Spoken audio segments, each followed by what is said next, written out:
to the students.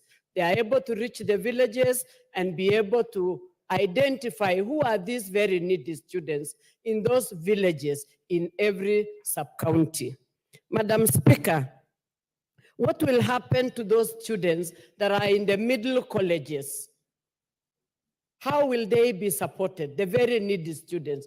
Whereas we are talking about basic education ministry taking over this, consolidating the fund and giving out free primary education. What will happen to the middle colleges, where we have very needy students that need us to identify on the ground? Because we are the people on the ground. The MCS, the MPs, the women reps are the ones who can actually identify who are these people in the villages. Using the village elders, we are able to reach those very needy students to afford an education. Madam Speaker, basic education is free in this country.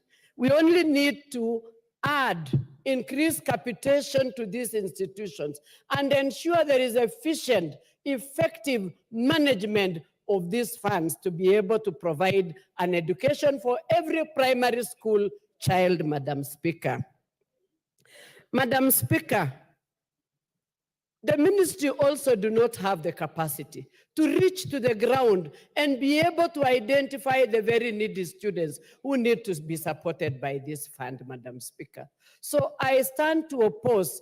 Let those kitties work as they are. We only need to harmonize the way we do in our various areas. That what the MP has, when a student benefits from the NGCDF kitty, then another student will benefit from the MCA kitty. Another different student, needy student, will benefit from the county government kitty. So, Madam Speaker, this has been the best way to be able to give bursaries to those very needy students. So, Madam Speaker, coordination is key, and maybe increasing capitation to the Ministry for Basic Education to be able to provide free primary education. But this fund, if it has to be consolidated, then it should be consolidated and put into NGCDF kitty for it to be dispersed to the very needy students. Because like my colleagues have said, there is nowhere this NGCDF bursary fund has not reached within the locations, within the villages. So, Madam Speaker, I oppose and stand that those kitties remain as they were.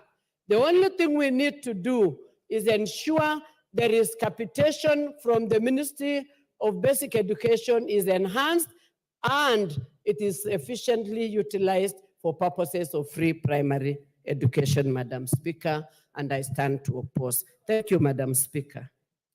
Thank you, Member for Tarbo. The Honorable Raphael Wanjala, Member for Budalangi.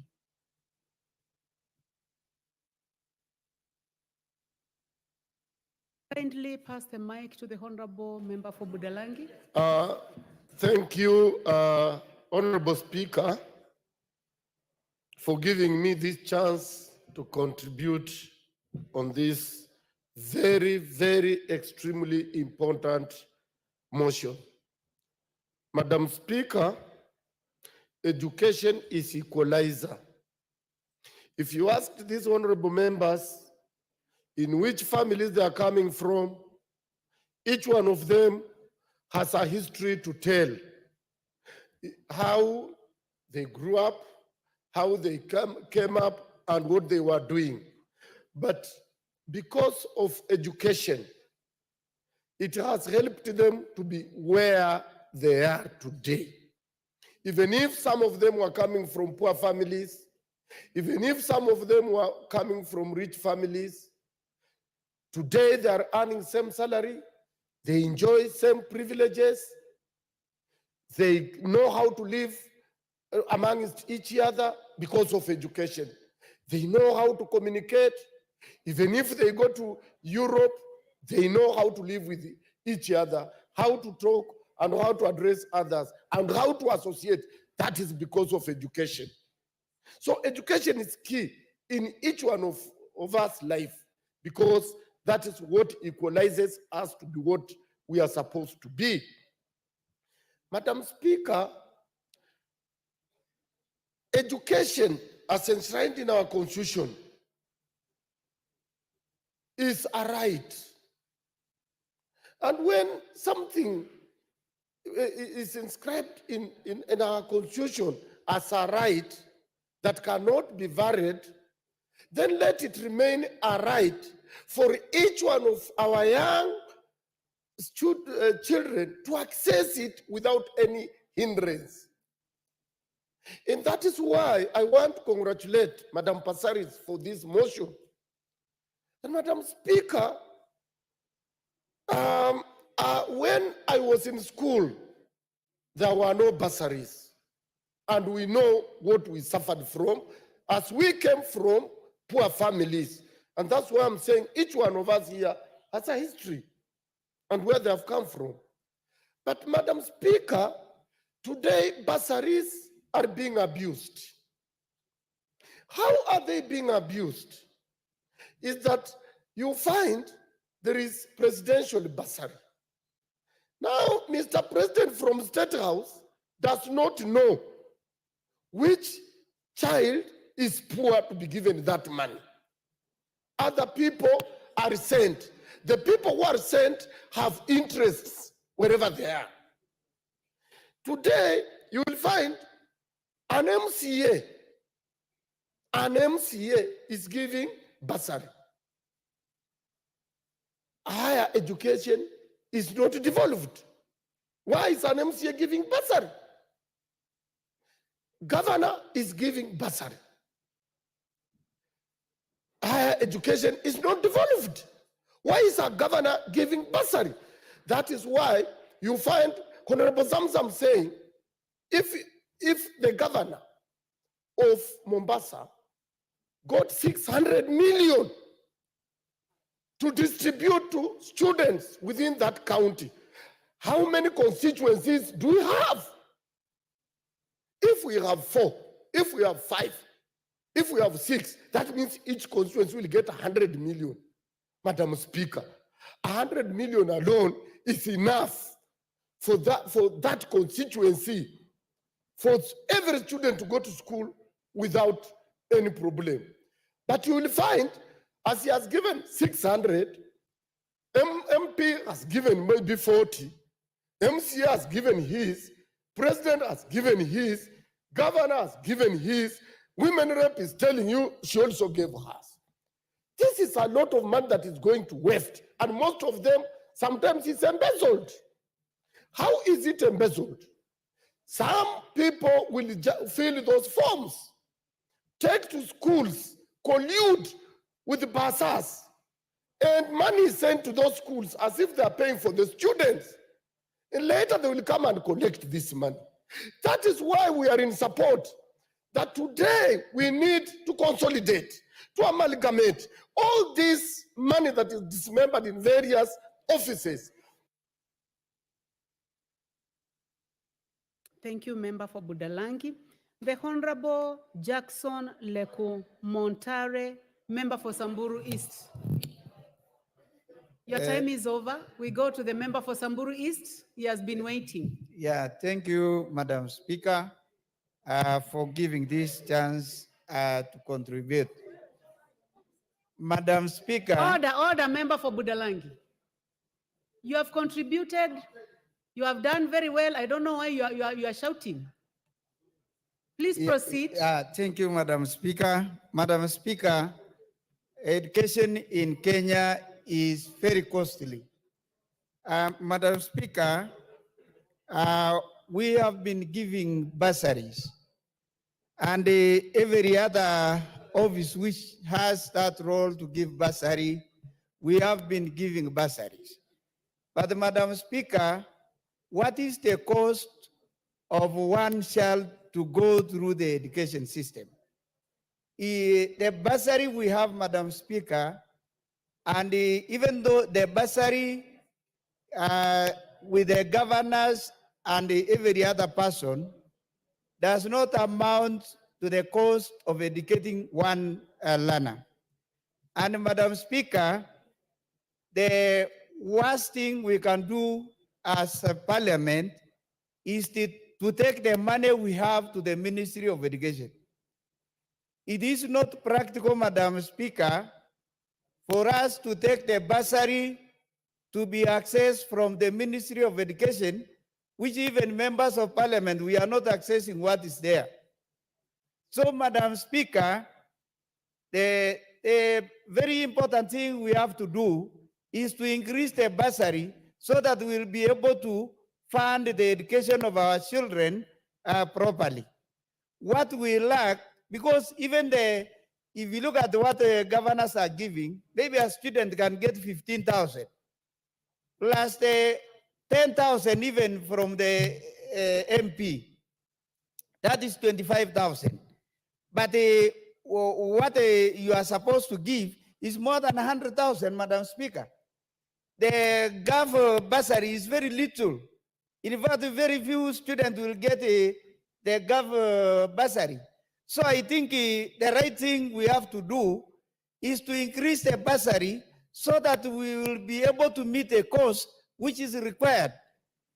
Madam Speaker, even the capitation is not reaching properly because there are a lot of delays, and even the ministry, by the way, they will tell us, even when we ask, money is in school, but you just inquire from the principals, money has never been released.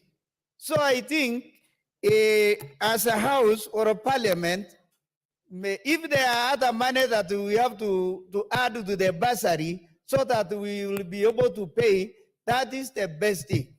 And Madam Speaker, as members of parliament, if maybe even asked to release what we have, our children will learn without being asked any other contribution, we are more than willing. But this is not enough. The capitation plus what we have, even the CS education answered us here because somebody asked, if we release all the bursary we have to Ministry of Education, is it enough for our children to learn freely? But the answer was no. So I think we are not getting the right to say, let this bursary go to the education, Ministry of Education, because it will not be free. And I think that is the whole thing. We have to increase the bursary so that we'll be able to meet the needs of our students. Thank you, Madam Speaker. I oppose this. The Honorable Kathambi Chepkwony, member for Njoro.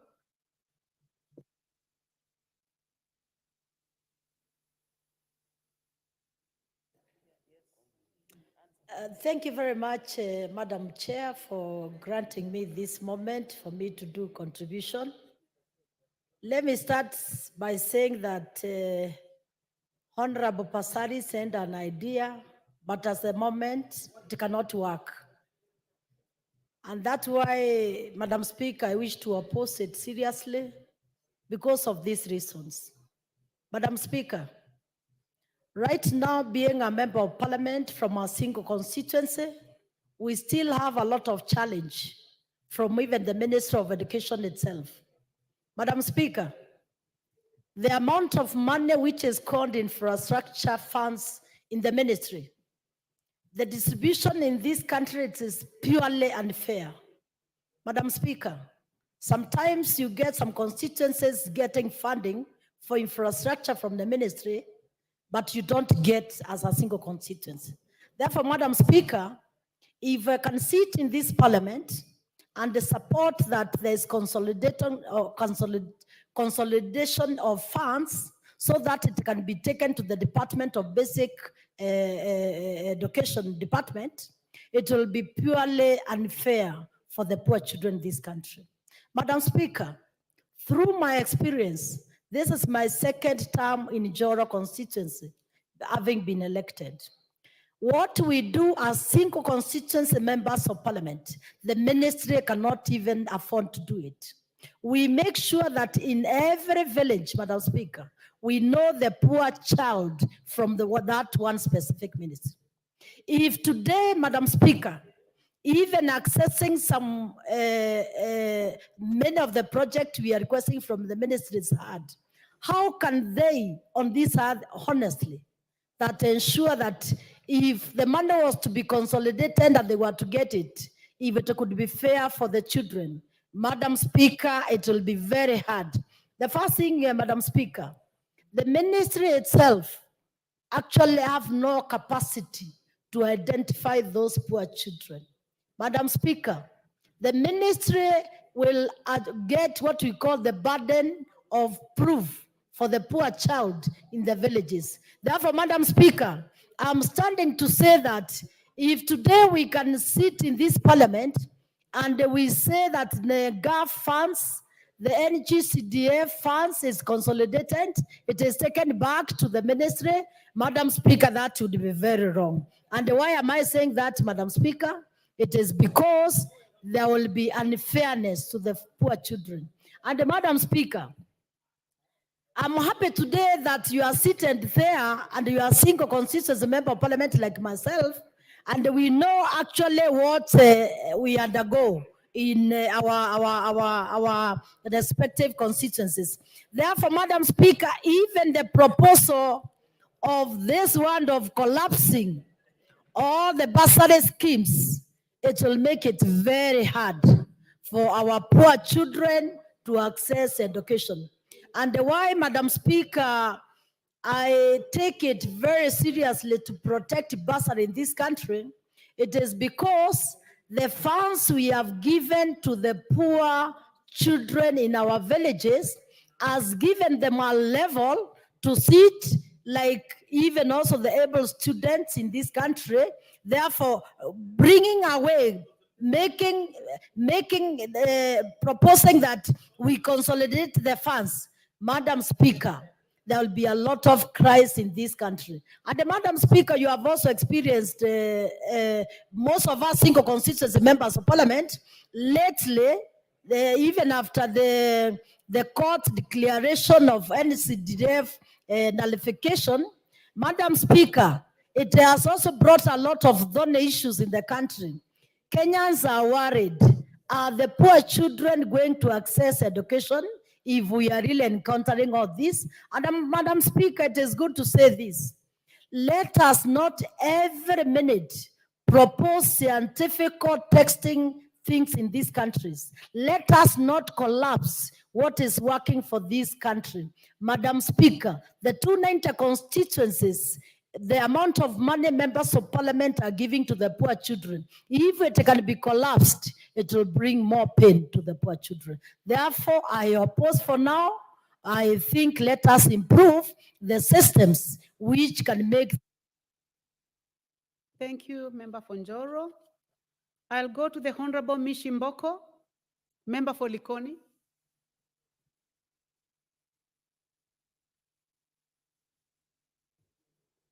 Asante sana Mheshimiwa Spika. Mheshimiwa Spika, nasimama kuzungumzia hoja hii ambayo imeletwa na Mheshimiwa Esther Passaris, na niseme nimeona ya kwamba lengo lake limekuwa lengo bora ya kuhakikisha ya kwamba watoto wetu wanaweza kupata elimu vile inavyofaa. Lakini nataka nizungumzie ya kwamba hoja hii iliyoletwa, ikiwa hatutaiangalia kimakini, tutarudi kule nyuma tulikokuwa. Kwanza kabisa tujiulize, kwa nini taifa letu limechukua mbinu ya ugatuzi? Taifa letu lilichukua mbinu ya ugatuzi kwa sababu hapo awali ilipokuwa fedha zote zinawekwa pale juu, ilikuwa ni changamoto kubwa kuhakikisha ya kwamba Wakenya wengi kule mashinani wameweza kufikiwa na fedha hizi ndiposa waweze kupata elimu. Nikiangalia hiyo miaka ya nyuma, kabla hatujakuwa na vitengo vya fedha hizi za NGCDF, fedha hizi za NGAF na fedha hizi zikipitia katika kaunti zetu zile 47, tunaangalia ya kwamba kulikuwa hakuna usawa katika upande wa kielimu. Haswa nikiangalia zile sehemu ambazo tunasema ni sehemu zilizotengwa ama ni sehemu za wachache, tukiangalia haswa katika mambo ya kielimu, tuliona ya kwamba sehemu zile hazikuwa zinapata usawa katika zile fedha za kielimu. Na wale waliokuwa kabla ya sisi waliposema ya kwamba hizi fedha zishuke mashinani, pale chini mashinani, mbunge ambaye yuko katika eneo bunge atajua wanafunzi katika eneo bunge lake, na atajua wale ambao pia wana changamoto, ambao ni maskini, ambao wana shida, wana uhaba wa fedha, ataweza kuwaleta karibu na kuweza kupata fedha zile. Fedha hizi zinapopelekwa katika akaunti ile ya juu ya kitaifa, tunajiuliza wale watu walioko chini mashinani wataweza kuzifikia vipi? Leo hii Mkenya anaweza kuja katika ofisi ya mbunge na aweze kuomba basari, anaweza kwenda katika ofisi ya kaunti aweze kuomba basari, na ofisi ya yule ambaye tunamuita mjumbe katika ile kaunti anaweza kufikiwa pale. Je, fedha hizi zikiwa pale juu, huyu Mkenya aliye chini, aliye mlala hoi, aliye maskini ataweza kufika vipi? Tujiulize hizi fedha ambao kwa Kiingereza tunasema capitation, ama fedha zinazowekewa kila mwanafunzi. Tumekuwa na changamoto ngapi? Tumekuwa na changamoto nyingi sana, ambapo shule nyingi sana zimekuwa hazipati fedha hizi, na wakipata wanapata kuchelewa, ama wanapata robo ama nusu ya fedha hizi. Hiyo ni changamoto moja. Changamoto ya pili, kuna fedha zile za muundo misingi ambazo zinatoka kwa wizara.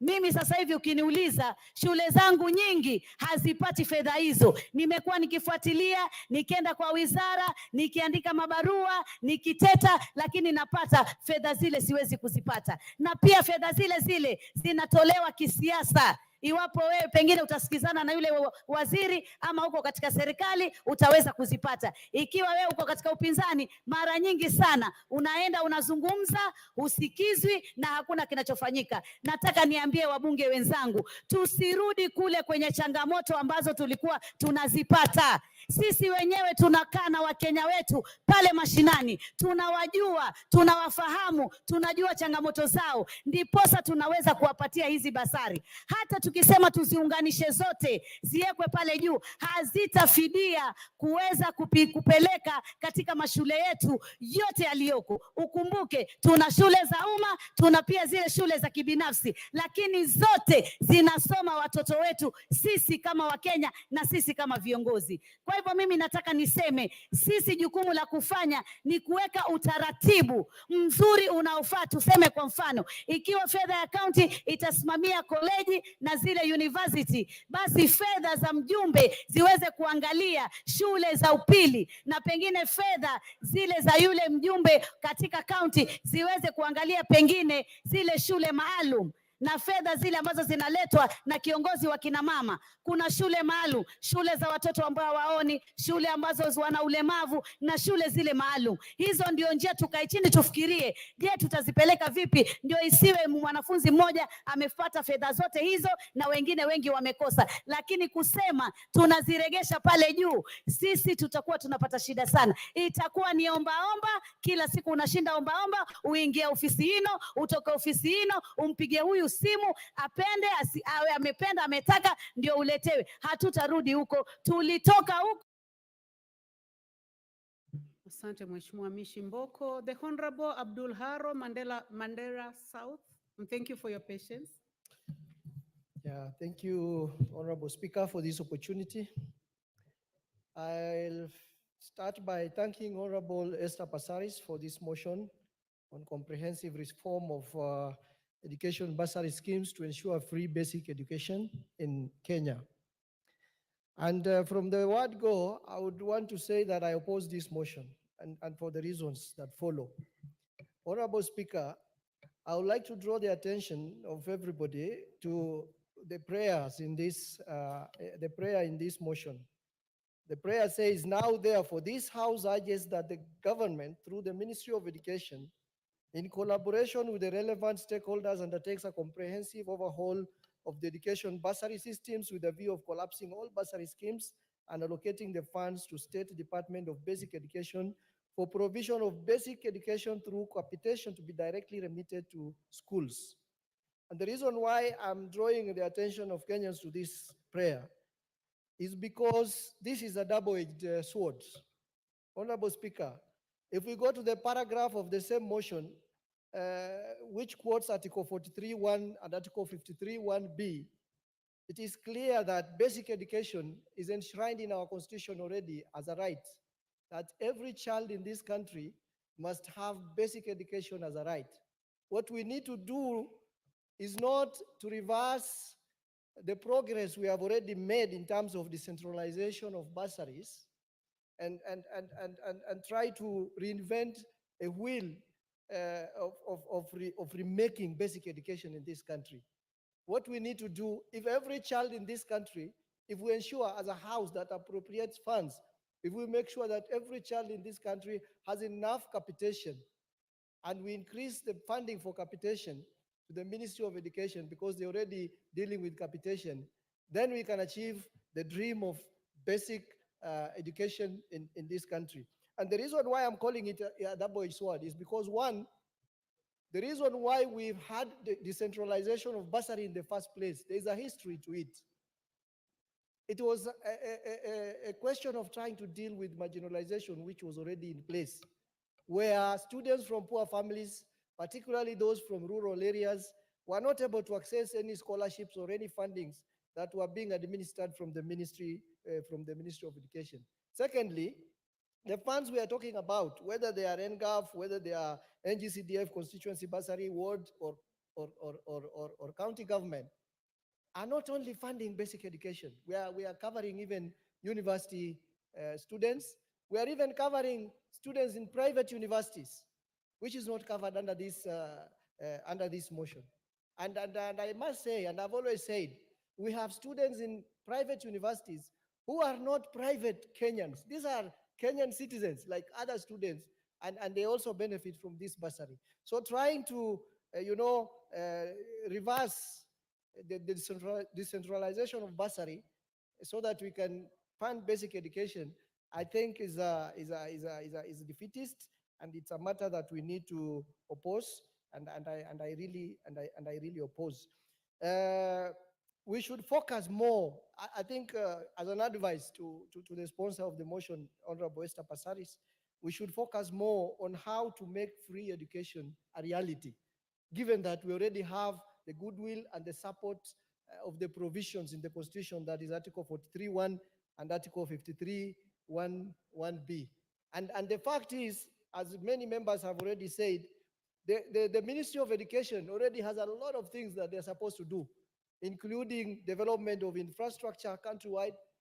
We know the chaos that are there, and we don't think we need to add them more burden, which they already have no capacity to deal with the other functions, and we add them more functions, which will be promoting them to more inefficiency. Honorable Speaker, thank you very much for the opportunity. Thank you very much. The Honorable Timothy Toroitich, member for Marakwet West. Thank you, Honorable Speaker, for granting me an opportunity to contribute on this very important motion. From the onset, I wish to thank the Honorable Passaris for this motion, but Honorable Speaker, from the onset, I have certain reservations for it. Honorable Speaker, is the system broken? My answer is no. Do we have challenges in the system? Certainly we do. Can they be addressed? Can we fix it? Yes, we can. Honorable Speaker, the issue here, the elephant in the room is the issue of duplication.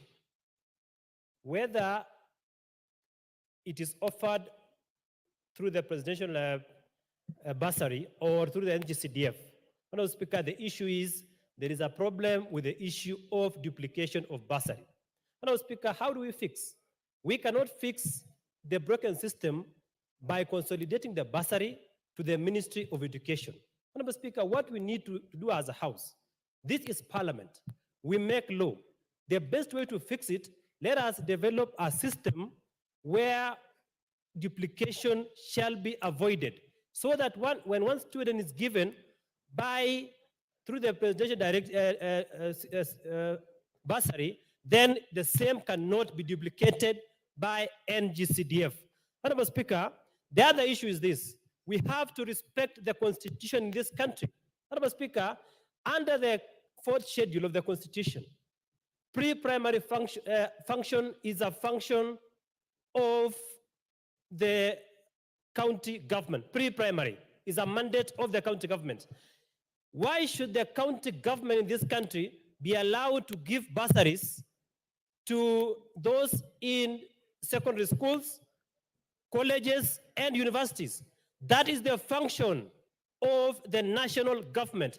And for that reason, Honorable Speaker, what should be done? We should align resources, follow functions. We should align our bursary system so that bursary that is given by the county government, which is illegal and unconstitutional, let it be taken to the national government and be managed by CDF. Honorable Speaker, if there is a system that is working, and it is unfortunate that the court made a declaration declaring CDF as a nullity. And Honorable Speaker, even as you speak of CDF in this house, as a lawyer, I know that we are in the winding up period because we have been given up to 2026, unless we appeal. If, and of course, I don't agree with the decision of the court, although I respect, because one of the most efficient system of managing bursaries in this country is the CDF. We've never had major audit queries by the Office of the Auditor General in respect to bursaries managed by CDF. Honorable Speaker, I have read the report, the Senate PIC report on bursaries offered by the county governments. Honorable Speaker, there are serious audit issues that have been raised in respect to bursaries that are managed illegally and unconstitutionally by the county governments. Bursaries which should be managed and run by the national government through the NGCDF. Honorable Speaker, I stand to oppose the motion that intends to consolidate bursaries in this country. And I've said the system is not broken. Order, What we need. order, I'll give you a minute. Something is happening on row 3, on my right. I think it must be very interesting, but please, can you just reduce? Member for Mukordikri, with your team, please. You have 1 minute to conclude. You have 1 minute to conclude. Member for Thank you, Marakwet Honorable West. Speaker. Honorable Speaker, as I've said, I respect the Honorable Member for Nairobi, and but I've said the system is not broken. The only thing we need to do is to reshape what we currently have. Let us align what we have with the Constitution. Let us do away with bursaries that are managed by the county governments, and let it be managed by the national government through the NGCDF, which of course I believe that the appeal that we shall make on NGCDF will go through so that NGCDF is finally entrenched in the Constitution, and those bursaries that are outside. Thank you very much. The Honorable Geoffrey Mulanya, member for Nambale. Not in the house. Yes, present, Madam Speaker. You may proceed. Madam Speaker, thank you for giving me this opportunity to contribute this particular motion. As debated by my colleagues, Madam Speaker, I wish to congratulate the Honorable Passaris for bringing forth this motion for debate in this House. Indeed, it's true that we have various bursaries in this country that lead to duplication, whereby some people benefit more than others, while others miss out completely. However, Madam Speaker, we take the route of amalgamating these particular bursaries to put the fund into one consolidated fund and place it under the management of the Ministry of Education will be making steps backwards, because we realize the gains made by the NGCDF bursaries that it has brought equality in this particular country. Madam Speaker, we appreciate that from the introduction of the NGCDF, we have had so many day secondary schools in this country, in each and every area of the Republic of Kenya. We realize that almost every primary right now has a secondary school that has been built by the NGCDF. And following that, we find that majority of the beneficiary of the bursaries disbursed by the members of parliament through NGCDF are students attending the day secondary school. Majority of Kenyans who are able to afford school fees for their children, they normally take them to the boarding schools. So when we say that we amalgamate this particular bursary with the other funds and then place it under the Ministry of Education, which is even unable to release capitation fund to these very, very day schools. Because you will meet, if you talk to the members of parliament, every time they meet the principals of these schools, they face the problem of release of capitation of these particular schools. So, Madam Speaker, the only thing that we need to look at this particular moment is regulation as a house. How can we regulate so that we have proper legislation to control the issue of duplication, so that when one beneficiary gets from the member of parliament, he should not get it again from the Minister of Education.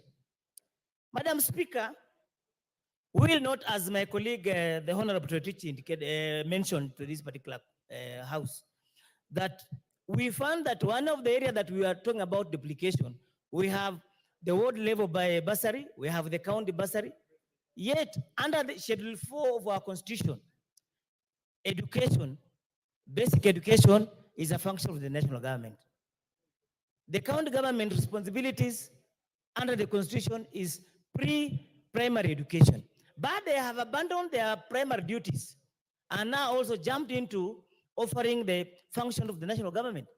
We will note from the ruling of the court last Friday, when they declared the NGCDF Act unconstitutional, one of the reasons they cited was the fact that the NGCDF function is attempting to delve into functions which are supposed to be devolved.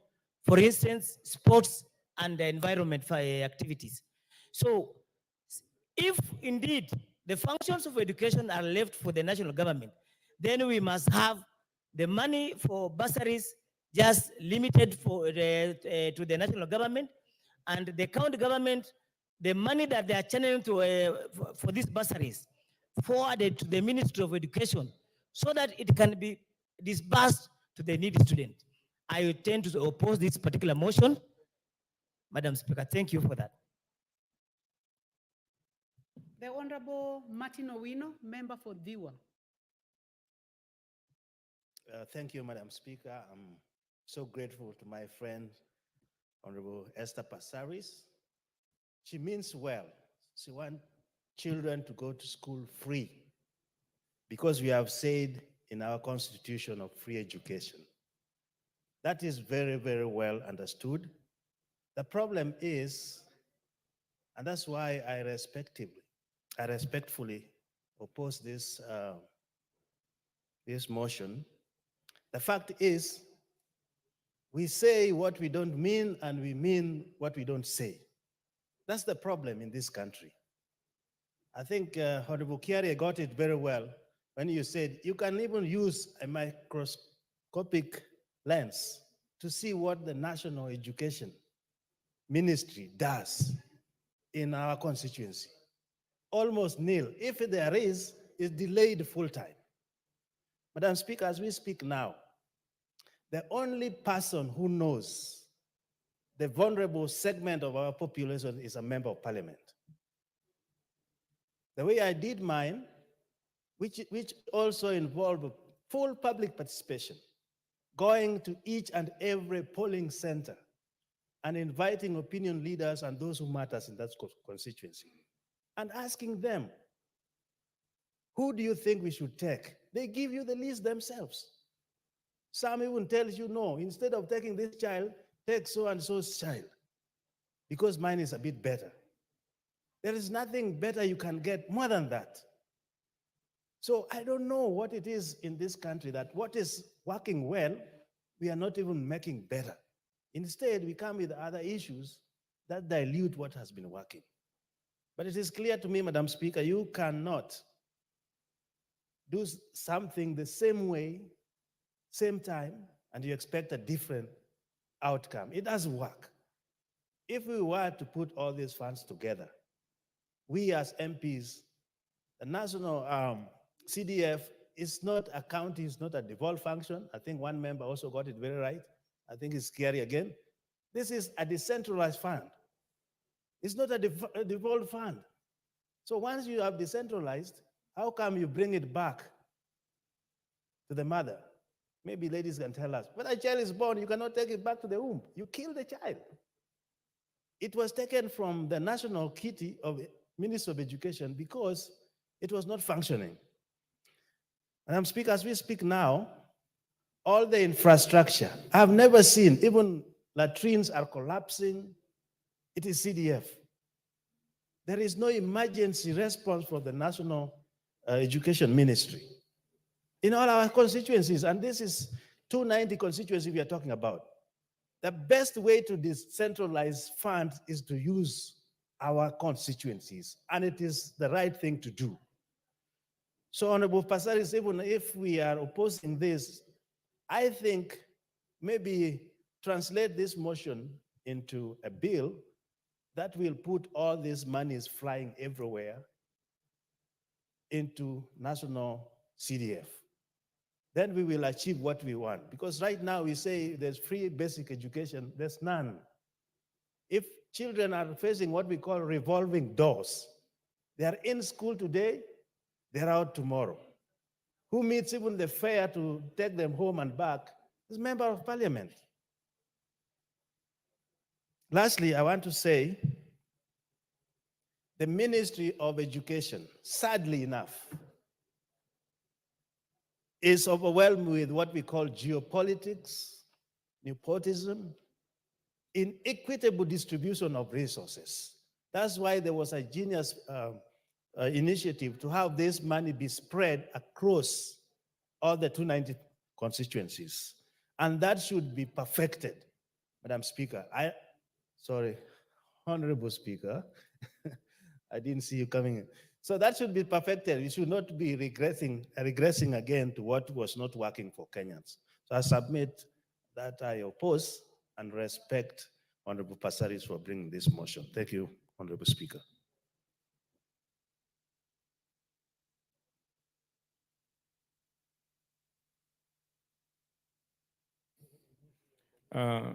Asante sana Mheshimiwa Spika kunipa fursa na mimi niweze kuchangia mswada muhimu sana wa kuhusu mambo ya elimu. Kwanza nimpongeze Mheshimiwa Passaris kwa sababu alifanya hilo akitaka watoto wote wasome waweze kupata elimu ya bure. Ingawa kitu hapa naweza kukosoa ni kwamba ni ule mfumo ambao ameutaka yeye, kwa sababu haya mambo yamejaribiwa katika taifa hili, kuwa na mfuko mmoja katika sehemu moja, na hiyo ndio imesababisha kuzorota kwa taifa zima. Hata sehemu zingine unaanza kusikia kwamba zinasema sisi tuko nyuma, wale wako mbele, kwa sababu ya mfumo wa zile fedha kuwa katika sehemu moja, halafu wanagawanya kwa vile wanavyotaka wao, zinakuwa zinagawanywa kisiasa, zinakuwa zinagawanywa katika mpangilio ambao si wa sawa. Lakini ikiwa pesa zitakwenda mashinani, ni kwamba kila sehemu itaweza kupata nafasi ya kuwapatia mgao huo ufadhili kwa wale watu wanaohusika. Na ni vyema sana ikiwa Mheshimiwa Spika, itabidi unilinde na hawa wanazungumza hapa, ni kwamba zile fedha zikienda mashinani zitasaidia. Waheshimiwa mlioko karibu na Mheshimiwa Bedzimba, Mheshimiwa Chome na ndugu yangu kutoka Taita, msizungumze na sauti kubwa, mpeni nafasi ndugu yenu na pia changie mjadala huu. Endelea Bwana Bedzimba, Mheshimiwa Bedzimba. Asante sana Mheshimiwa Spika kwa ulinzi huo, kwa sababu hawa wacha nisiwasemee tena. Kwa hivyo Mheshimiwa Spika, ni kwamba hizi fedha kama zingelikuwa tangu wakati wa kubuniwa kwa taifa hili wangelikwenda vizuri, haya mambo yote shida zisingekuwa.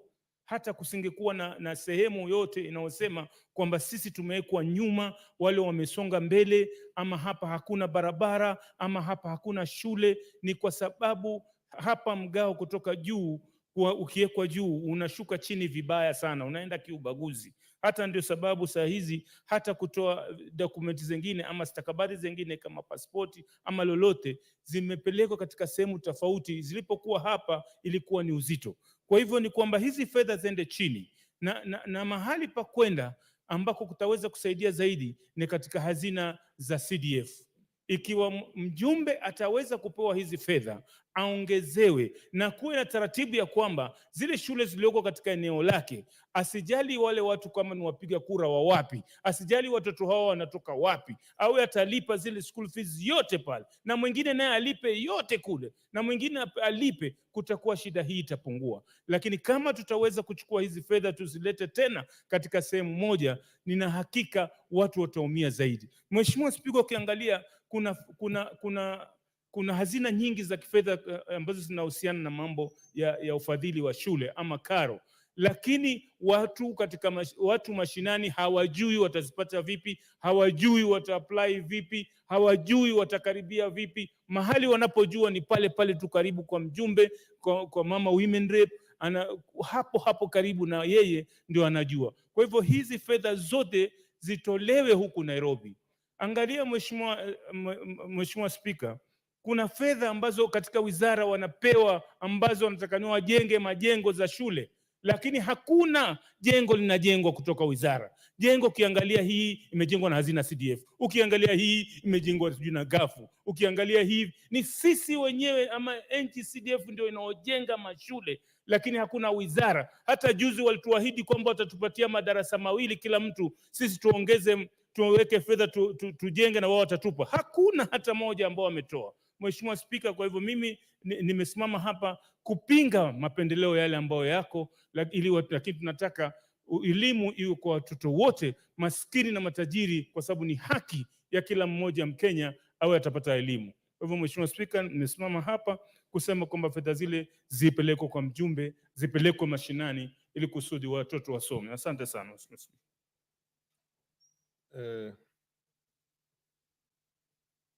Mheshimiwa Bidu Tubi. Thank you, Mr. Speaker, for giving me the opportunity to contribute to this important motion. Mr. Speaker, I'm not for the idea presented by Mheshimiwa Passaris, with all due respect, because she meant well. Yes, because there's a lot of money is hanging in the country here and there, and she wanted all these monies to be somewhere so that our children should go to school. Well, but the matter here is that we have the national government, yes, the national government where she wants all the monies to go. Already the national government is supposed to give capitation to schools. And all those monies, they are supposed to be, per kid is supposed to be 20-something thousand per kid. But that money has not been reaching exactly what was given out as a capitation to the schools. And during the last rains, El Nino, we had a lot of schools which were swept away. In my constituency up to today, there are areas where children are learning under trees. National government is not coming in, and that is the function of national government. So we cannot burden, again, the same national government. What was given out from national government to NGCDF is seen everywhere that is functioning well.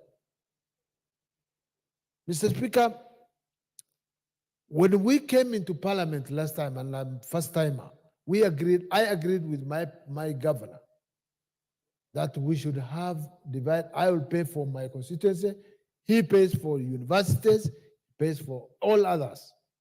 Up to today, mine is seen on the ground. But up to today, nothing, no payments from the governor is coming to the children in the county. That bursary fund is used in other ways, not for the purpose of students in the county of Ethiopia.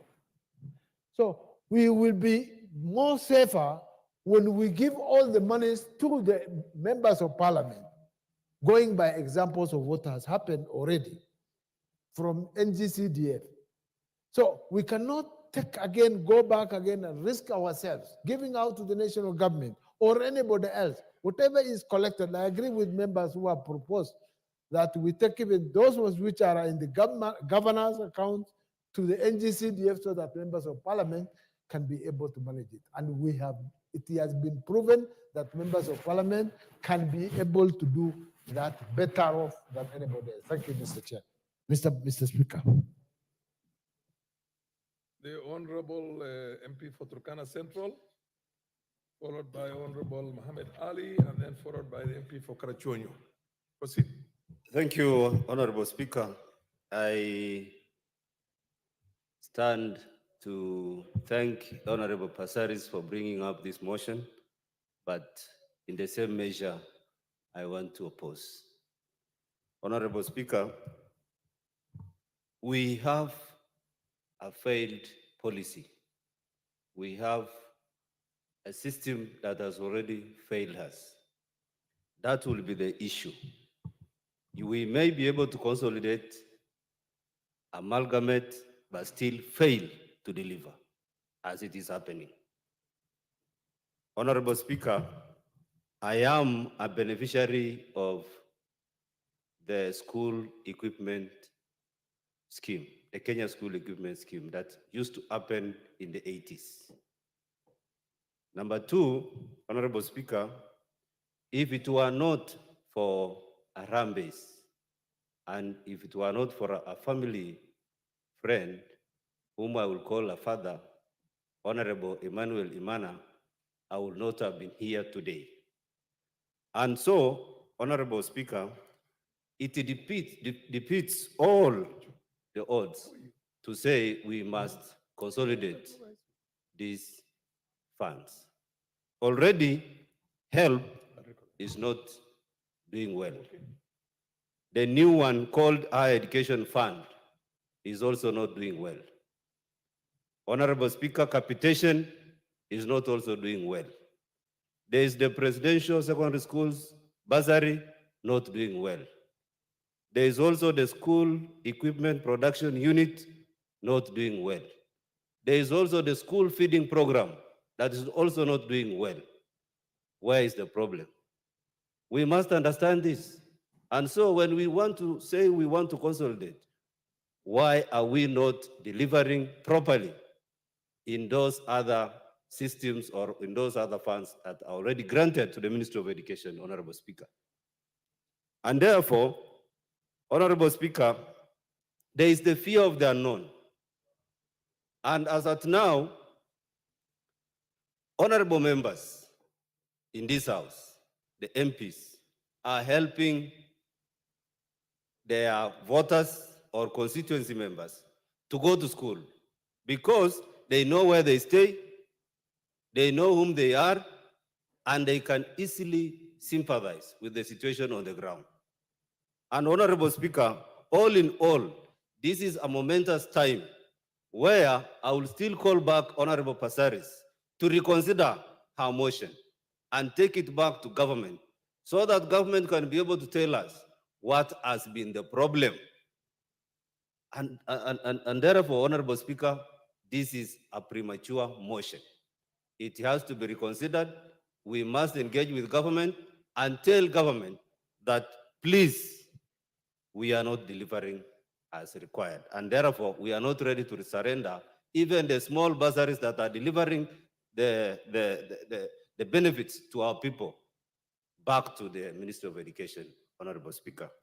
Lastly, Honorable Speaker, I want to say that, yes, we hold government responsible. But on the other side, this government must be able to add more funds to NGCDF. Because as of now, we have some Form 4 students, Honorable Speaker, who have been sent back home. They are still staying at home. And I must say that without a reconsideration of us helping to increase this, then we may not be able to deliver as required. Otherwise, we may not, the dream on free education is not yet there. Thank you, Honorable Speaker. The Honorable Mohammed Ali, but before you take, let me recognize the presence in the gallery and welcome students from Beth Mugo High School, Dagoretti South. You're welcome, the Honorable MP for Dagoretti South, I'm giving you exactly 1 minute to also welcome your own constituents into the- Mr. Speaker, I thank you for the opportunity to welcome this very great school in our constituency.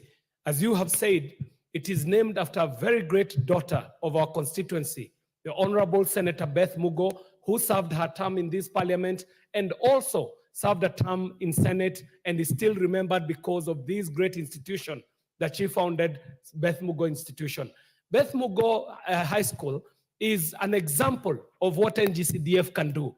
And as we discuss wale watoto pale mashinani, lakini ukiangalia NGCDF vile ambavyo tunafanya kazi, vile ambavyo mwananchi yule mama wa kule chini kabisa anaweza kumfikia mbunge ama mbunge anaweza kufika kule mashinani na kuweza kusaidia hawa watoto waweze kupata elimu. Mheshimiwa Spika, ukiangalia kama kwangu katika kaunti ya Mombasa, eneo bunge la Nyali, ni dhahiri ukitembea utajua kweli mgao wa NGCDF unafanya kazi. Ukiangalia pesa ambazo ziko na magavana, na nimeona wabunge wengine wamesema ni kusikizana, labda gavana achukue za chuo kikuu na wabunge wachukue shule za high school na secondary. Lakini utaona ya kwamba utumizi mzuri unaofanyika katika njia bora zaidi na unaokuwa ni mfano, na hii tutamkumbuka nao Rais Mwai Kibaki hayati, pamoja na yule mbunge ambaye aliweza kuleta hii nasaha ya kuhakikisha kwamba pesa imefika mashinani.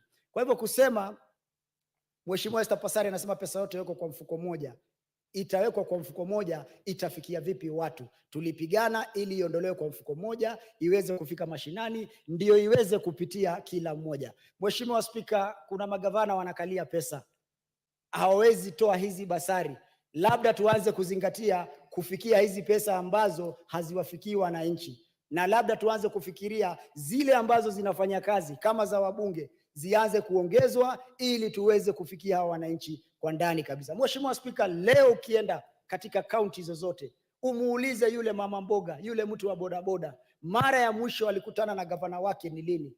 Hawezi kukuambia. Atakwambia hata ofisi hawezi karibia kwa sababu anafukuzwa kama mbwa. Lakini mheshimiwa mbunge akiingia katika yale maeneo anafikiwa haraka kwa sababu yanaingia mashinani, anaingia chochoro ambazo magavana hawezi enda. Hawa magavana wataingia hizo chochoro wakati wa kura, lakini hawa wabunge wataingia wakati wa kura na wakati watakapotoa ushindi kufika pale mashinani. Kwa hivyo Mheshimiwa Esther Pasari, wazo ni nzuri, lakini si wazo ya kuifikiria katika Kenya ya sasa, si wazo ya kuifikiria katika Afrika ya sasa, ni wazo ya kuifikiria wakati ambapo nchi hii ufisadi utapigwa vita ile vile inavyotakikana. Siku ambao tutamaliza ufisadi ndio siku ambao labda utaleta wazo kama hilo, kwa sababu bila ufisadi pesa itafika. Lakini ukisema tuweke kwa mfuko mmoja, tumepatia mtu mmoja nguvu ya kusema ni nani atapata. Leo niko kwa serikali, kesho naweza kuwa upinzani. Nikiwa upinzani niende kuomba pesa ya watoto wangu kule Nyali,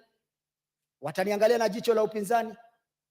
Kama hanipendi, ataniangalia na jicho ambalo la kuonesha mimi sina haja na wewe, wewe kajipange. Kwa hivyo Mheshimiwa Spika, mimi nataka kusema wazo lake ni nzuri, si wazo ya karne hii, ni wazo ambayo itafanyika katika siku za usoni, wakati ambapo tutakomboa nchi hii katika minyororo ya ufisadi na kuhakikisha kila pesa inaweza kufikia mwananchi. Shukrani sana Mheshimiwa Spika.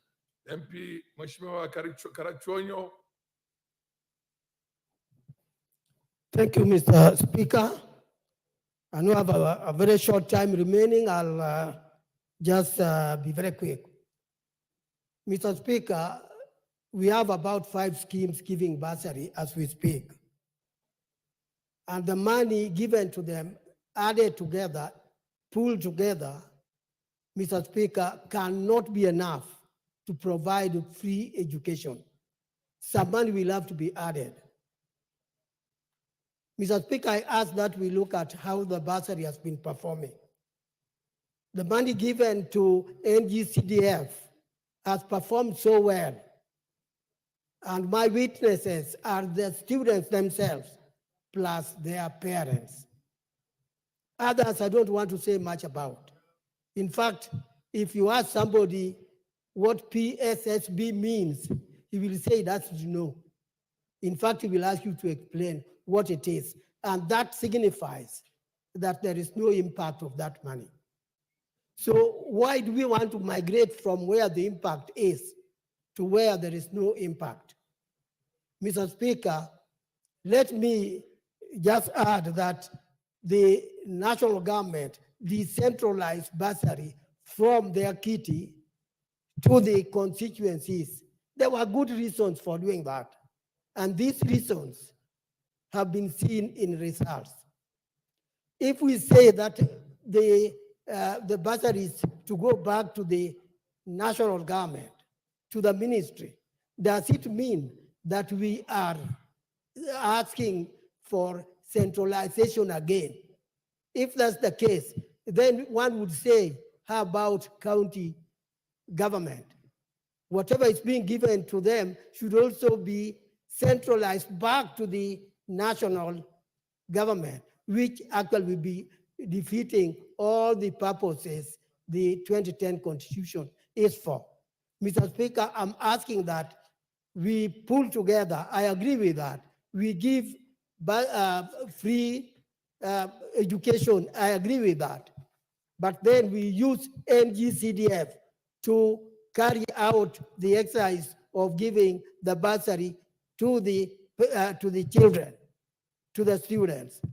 If we do that, we will be putting money where the problem is. The problem is not in the ministry. The problem is on the ground at the constituency level. The parents can easily contact the member of parliament if they are in a problem. The schools can easily contact the member of parliament when they have a problem. There is no way they will be able to contact the PS of the ministry concerned directly, or even the minister. It is not easy. So decentralization that was being done by giving bursary to the MPs has made bursary an household name everywhere in Kenya. I support the free education, but the method of how to get this work is where I differ. And I say we must use NGCDF at the constituency level. Mr. Speaker, thanks so much. The Honorable MP from Moiben, you have like 20 seconds, but you could start taking the bite and you conclude it in the next. Mr. Speaker, I want to use a study which was done in Trans Nzoia by Nyakundi and Onsomo 2023 on the impact of constituency bursary in Trans Nzoia County. Mr. Speaker, bursary, the reason why bursary was apportioned to different entities was not a mistake. What we should be doing is increasing the amount of money. Otherwise, we cannot consolidate everything to the Ministry of Education because, Mr. Speaker, even the funding, even the university funding model is having issues because, I mean, it's not doing what's supposed to be doing exactly. It still has challenges, and that's why the president had to get a working committee to relook at it. So we can't risk it by putting our bursaries in one basket. It's dangerous, Mr. Speaker. Thank you. Do you wish to still have your time, the balance of the time, on another allotted date, or you have already contributed fully? Okay, you do have your time, additional time in the next allotted date for the same motion. In the meantime, honorable members, please. Honorable members, the time being 1 o'clock or 1 p.m., the House stands adjourned until Wednesday, the 25th of September, 2024 at 2:30 p.m.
Okay. Thank you, Honorable Speaker. I'm sure the PS will be able to respond to that. But one thing I want to emphasize on, we have also noted that the students who have been on Harambee are shy to tick on the form that they were on Harambee. Some of them have not been able to do that. So what we are saying is that let them just give us that evidence. No. Mr. Speaker, let me clarify my point. I didn't say, I said there are some students who are called. They are not even able to do a Harambee.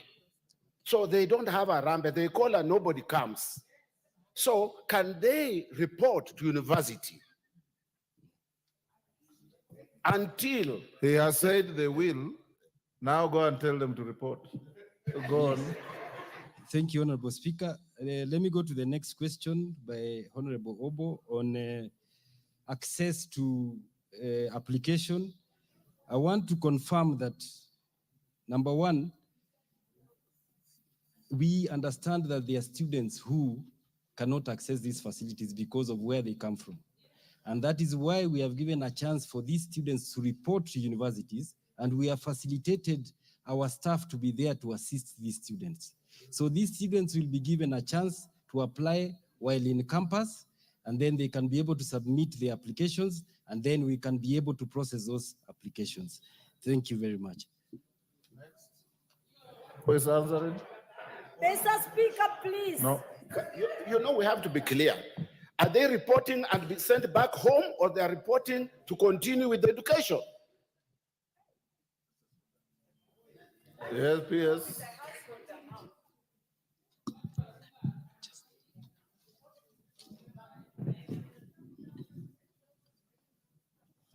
Go on to the next.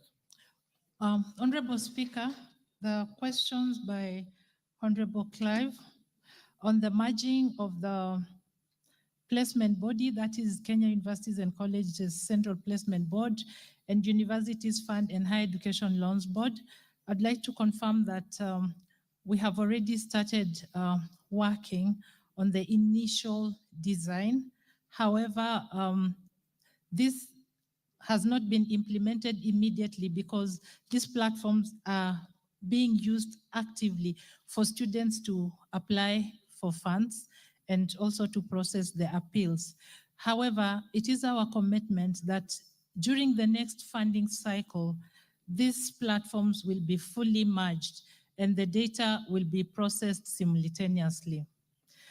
Then there was another question on why this banding is skewed towards band 4 and 5. Honorable Speaker, without reliable data on income, it is very difficult for us to use income precisely to predict for the time being. However, I want to say, Honorable Speaker, that I have data here. I have data here from the National Examination Council for the results of the students who are now joining university. And according to this data, 84.8% of the students who scored C+ and above, 84.8% of the students who scored C+ and above studied in national schools. So we can see that actually this admission is skewed towards national schools. Honorable Speaker, in these national schools, the students were paying 53,000 minimum. We also know that there are other levies. Some of these students also studied in private schools. So it may be very unfortunate, but it is indeed the reality of our circumstances that the students from sub-county schools, the students from county schools and extra county school are disproportionately represented in our universities. And so when we use the secondary school that a student went to as an indicator, and the students went to national schools, and they have not demonstrated that they were funded through Harambees or they had a guardian or bursaries, then it becomes very difficult for us not to discriminate, not to use that variable as a discriminator. However, this is what then opens the opportunity for appeal, so that with more information, we can then correctly classify these students. And this will also include visiting some sampled students in their homes. Thank you, Honorable Speaker. Mr. Honorable Speaker. Speaker, Yes, Owen. My point of order is this, Honorable Speaker. The principle should be everybody is poor unless proved rich. Not the other way. They are saying everybody is rich until they prove that he is poor. This is Kenya. We know the income levels. Very few people go to 120,000. Very few people, 50, 60. Honorable Speaker, so they need to change the principle. Then we will save Kenyan youth. Yes, Thank you. Yes, Minority Whip. Just press the button and it will come on.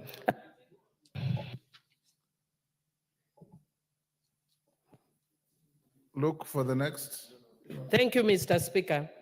Mr. Speaker, I want to appeal to the ministry that their presumption is actually extremely defective. Even as we speak now, I have a student from my constituency who's just finished in Alliance with a balance of 94,000 Kenya shillings because it's CDF that has paid for her from Form 1 to Form 4. Most of our students from our constituencies are actually being paid for by CDF. That's why they're in those national schools. So if you can actually, and I addressed that issue earlier, and I would request them to relook at it.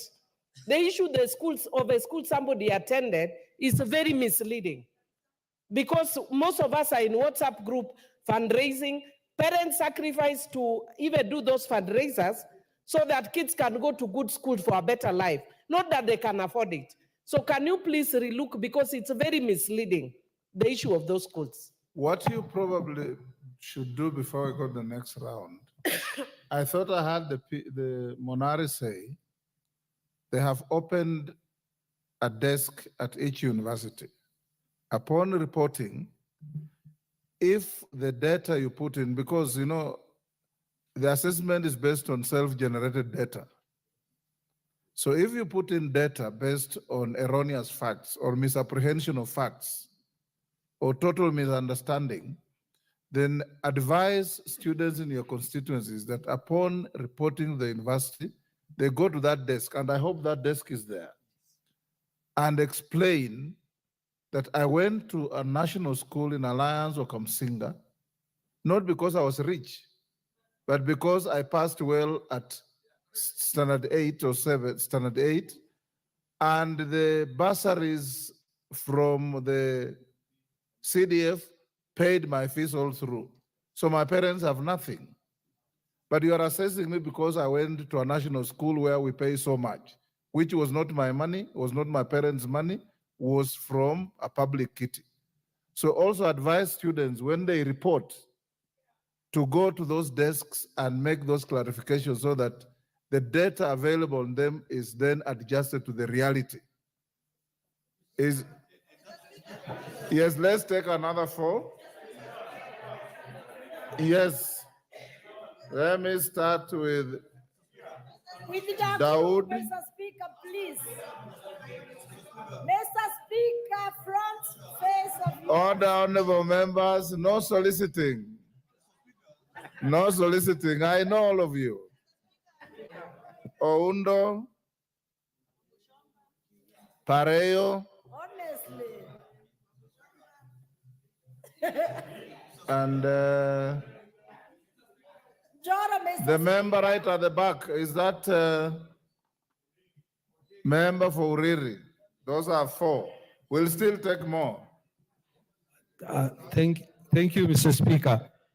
Mr. Speaker, I want to ask the PS. The PS has talked about boom. The boom she has talked about, is it per year or is it per month or what? What is the That has already been answered. No, that they give twice per year. equal amounts or the same amount? Yes. Okay. First semester, one half. Second semester, the Okay. other half. Fine.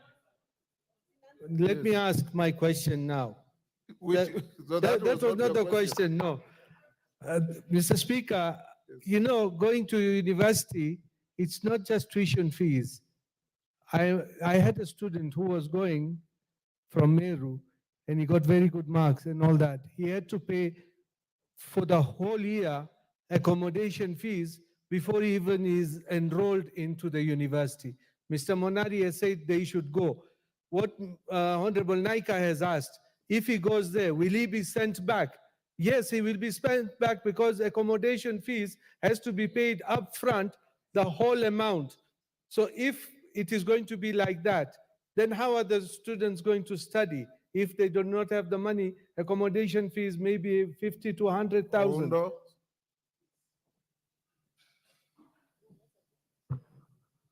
Thank you, Honorable Speaker. I just have two questions. Specifically, the first one, the timelines from the date of appeal and the timeline when the decision on what if there's been any change in the banding, how long does it take? Second, Honorable Speaker, the greatest problem in this funding model are the vice chancellors.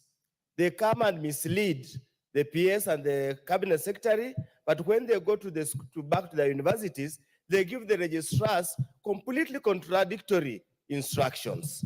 For example, I just want to pick up what he has been saying. You have to pay the accommodation fee in advance, yet there is this boom that is coming they're supposed to use. I've seen the chair of the university chancellors as here. Can he give a commitment to this country today, here, that they're not going to contradict whatever decisions they make at the Ministry of Education? Thank you, Honorable Speaker. Agnes. Thank you, Mr. Speaker, for giving me this opportunity. And my question, the first question is that I want the PS to clarify to us of the deadline for the application. Because as I heard her speak, she said that first was the deadline, and then she said that these students can continue with the application in the schools. So I'm wondering, how will these students go to school, yet they are supposed to pay for the houses where they will stay? Then again, I want to remind them that the constituencies we come from are constituencies where there is no electricity and where there is no network. So at the moment as I was coming yesterday, there were so many students in town trying to struggle to apply for the bursaries. So did they really consider these students who are poor and who come from those areas where there is no network and there is no electricity? Thank you. Thank you. Oriri, member for Oriri.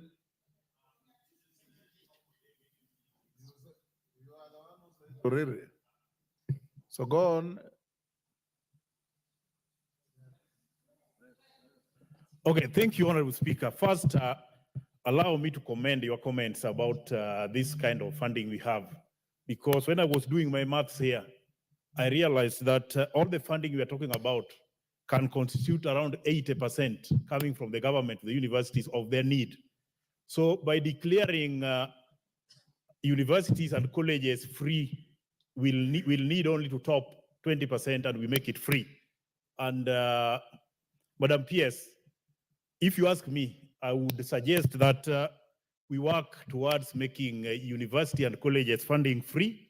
And if you can make a proposal to Parliament to consider funding universities and colleges, I think we'll do a better service to the Republic. My last concern, which I want to bring as a suggestion to you, when you look at Kenya as we are talking today, we are one country with a lot of inequalities.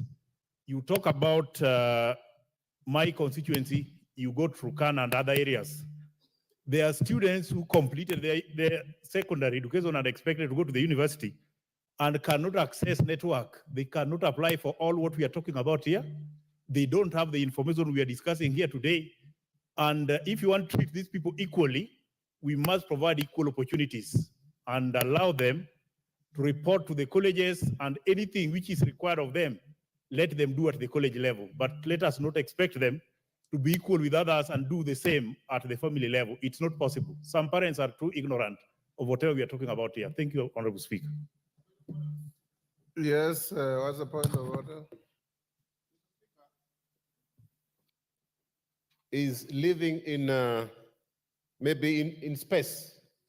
Because let them know that in this country or in any African setup, it is the poor that produce more children because they do not have any TV, they do not have other entertainment. Their only entertainment is to produce children. Therefore, Mr. Speaker, if you want to equate students from national schools having been perhaps maybe well off, but let me say this, we even try in our local schools to produce students who can go there. Just yesterday, Mr. Speaker, I was sending hostel fee for my student in Laikipia University because he says, I cannot be admitted. I have to buy them suitcases. I've got to buy them everything. So there is inequality in the first place where teachers are posted. You find schools like Alliance High School, they have all the teachers they require and even more. But in our schools, they do not even have teachers. Yet we even perform well, Mr. Speaker. So let them come out of their imagination that it is only schools at national level that perform and perhaps that are actually well off. Let them actually come out, out of that dream. Otherwise, these inequalities are killing us, Mr. Speaker. Thank you. You hijacked that point of order to say something unrelated. Now, PS, we've taken the 4. I'll Honorable- still give you, members. Thank you. Honorable Speaker, I would like to request the Vice Chancellor, Professor Daniel Mugendi, the Chair of all Vice Chancellors, to respond to the issue raised by Honorable Wundo. And the Vice Chancellor for Laikipia University, Professor Rotich, to respond to the issue that was raised by Honorable Ondege on the making university education free. Monari here will respond to the issue raised by Honorable Daud on accommodation fees, and Zuki will respond to the question raised by Honorable Shimba on the family tree and equality. Thank you, Honorable Speaker. Vice Chancellor, tell us, are you, Vice Chancellor, the biggest problem in this setup? That's what. Yes, KJ, what's your point of order?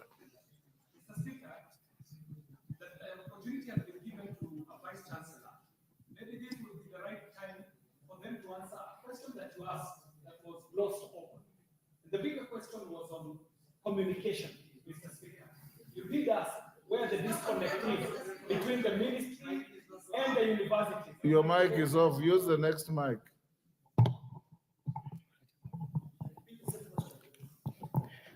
Mr. Speaker, now that the opportunity has been given to a Vice Chancellor, maybe this would be the opportunity to answer a question that you had asked to Madam PS, but was glossed over.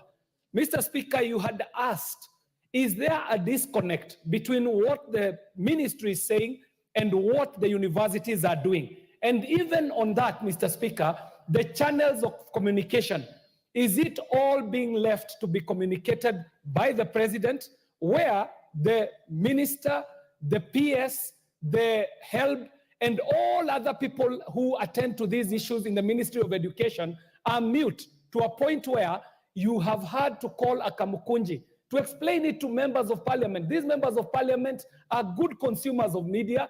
They are very well versed with what is happening on the ground, but they still do not understand this funding model, Mr. Speaker, meaning that the communication that we are being given here today is not trickling down to the ground. We are being told that they're using a multi-channel approach, which includes, I don't know, digital media, social media, and other medias. Mr. Speaker, the point is that all that has been said prior to today has not communicated to the publics in the way that it should. So now, could the Vice Chancellor tell us, are the Vice Chancellors sabotaging the communication? Are they part of the problem, or are they part of the solution that we are seeking, Mr. Speaker? Thank you very much. And this is in terms with the flow of communication. Thank you very much, Mr. Speaker. Vice Chancellor? Who do you want to inform? Mr. Speaker, I would want to inform my brother, Honorable KJ. Resolve the floor. It's very important point, Mr. Speaker. Go ahead. Last week on Saturday, the good professor of Embu. Yes. No. Mr. Speaker. Can I, Mr. I hope you Speaker? are not attempting to answer for him. No. I'm just informing that Professor Mugendi, I had an occasion in my constituency where a team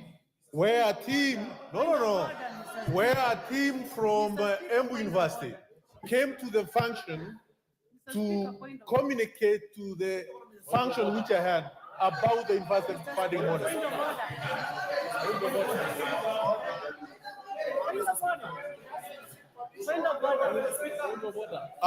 Mr. Speaker, I'm not trying to protect Professor Mugendi in any way. I'm just Honorable trying to Ruku. inform- Order. Take your seat. Order. Take your seat, please. Take your seat. I do not want to be informed. Find him out of order. Honorable Ruku. Order. Honorable Ruku, when I last checked, you are not a vice chancellor. Vice Chancellor, can you respond to those concerns? Thank you very much, Honorable Speaker and honorable members. I have two issues that I've been asked to respond on. The first one was on the issue of if the students come to our universities and they have not been able to pay the household component, whether we allow them to continue standing. And I want to answer in the affirmative, yes. And we have said that there is no student who should be turned away because they have not been able to pay the full household component. Every university has a mechanism that we have put in place to ensure that students will be able to pay the household component as they study. And many of us, the arrangements that are in place is that if they're able to keep paying something small, then they continue doing it so that by the time we get to the end of the semester and we are about to do the exam, then they should have finished paying. So I want to say that we have communicated very clearly. We have communicated very clearly that to the VCs that they shouldn't be turning away the students. Yes, Wakili Mureo. Thank you, Mr. Speaker. It's a point of order, is it? Point of order, Mr. Speaker. Yes. I think it is wrong for Professor to come to this house and claim that there is proper communication. The elephant in the room, Mr. Speaker, is communication. We have so many forums of communication. Point of We information, look up to Speaker. them, Mr. Speaker, as the epitome of knowledge in terms of communication. They have those courses in their degrees. Mr. Speaker, a simple communication through the X has not been expressed by these institutions. That's why we are here right now today, Mr. Speaker, carrying so many cards for Harambes because of communication. That's number one, Mr. Speaker. Number two, Mr. Speaker, there is a trust deficit on the system. We have not heard to what extent does this data is being unbundled through the system and how much is a human intervention. That's why you have a problem that people who are supposed to be in bundle 1, they are now in bundle 4 and 5. Mr. Speaker, I think before the Chancellor's communication, I think you need to address the clear forums of communication because that's why we are here. We are not able to communicate to our people on the ground on this issue. Thank you, Mr. Speaker. So, Vice Chancellor, what you are telling the members of parliament here is that no student will be turned away on reporting day 1 for the simple reason that they have not been able to marshal accommodation fees, but they can pay along the way. Is that what you are telling the House? Mr. Speaker, sir, the issue of accommodation is different because, as you know, accommodation is linked from registration, and actually most of the accommodation providers are private people. But in terms of fees, that's what I'm saying, the household contribution, which we've been talking about, either the 5% in band 1, or the 10% in band 2, or the 20% in band 3, that is what I'm talking about, because that's the fees that comes to the university. There is no student who should be chased away because they have not paid household component. Use the word will, not shall. Let them answer the other questions. They have answered. Yes. Point of They have information. only responded to Oundo's question. There was one from Dawood, from Pareyo, and from the member for Nyatike. Yes, sir. Okay, go on. Yes, Honorable Mr. Speaker, sir. The other question was on the issue of communication and what we are doing as Vice Chancellors to ensure that we are communicating this message to our stakeholders. And I want to say that, yes, the message is a process. And that's why we are here today talking about the student-centered model or the new funding model. I'm sure members of parliament have even seen our peers in media houses. They have seen some of our officers in these state agencies, in our state agencies, and also some of our vice chancellors in media houses communicating about this new funding model. I want to say it's a process. It is something that is ongoing. What we have agreed as vice chancellors is that we are going to adopt constituencies that are in the universities where, the counties where our universities are located. And we've already liaised with some of you MPs, and I think members of parliament, honorable members of parliament, and I'm sure you know it. And we have said that we want to be accompanying you when you have your public embarrassers, when you are meeting with your stakeholders, so that we can be able to talk about the new funding model. And I'm sure it is on that breath that Honorable Rocco was trying to clarify that last week in a function that he was involved in, I did send a team to be able to do that. The other issue, Mr. Speaker, sir, is that also as a vice chancellor. Yes, hold on, Wamishomba, what is Mr. Speaker, agitating you? Mr. Speaker, I'm quite agitated because it looks like we are wasting our time. We've been here since morning wanting to get clarity, serious information from people who are expected to disseminate information. If this is the style the honorable professor is using to disseminate information to us, what about the students who have no patience with him? We are wasting our time, Mr. Speaker. I think it is high time we acknowledge that this system is quite a mess. We must go back to the drawing board. We are wasting the life and the future of our children. And these people who are entrusted with information dissemination should be fired with immediate effect because they are doing a lot of nothing to our country. Yes, Professor. Professor, let's hear the professor first. Professor has finished.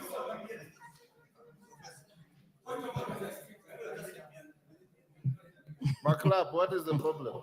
Mr. Speaker, we are not interested in those stories of the professor. Mr. Speaker, what is very important to communicate to the country? Solution, if we want to sort out Kenya, if we want to sort out Kenya today and now, Mr. Speaker, make a pronouncement to the cabinet secretary or the president to make a pronouncement to the children of Kenya that they all report to the university and do the necessary documentation. The documentation can be done in the university, the accommodation can be sorted out.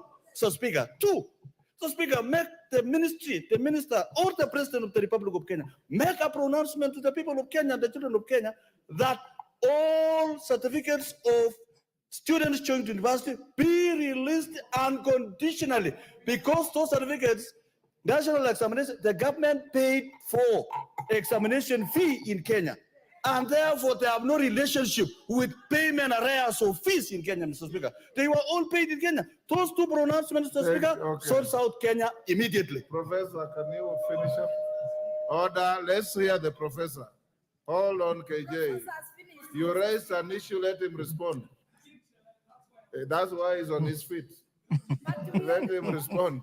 Yes, Go on. thank you. Thank you very much, Honorable Speaker and the members.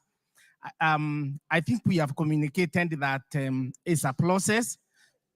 Honorable Member KJ, you raised the issue of communication, and that is what I'm addressing. And I'm saying communication is a process.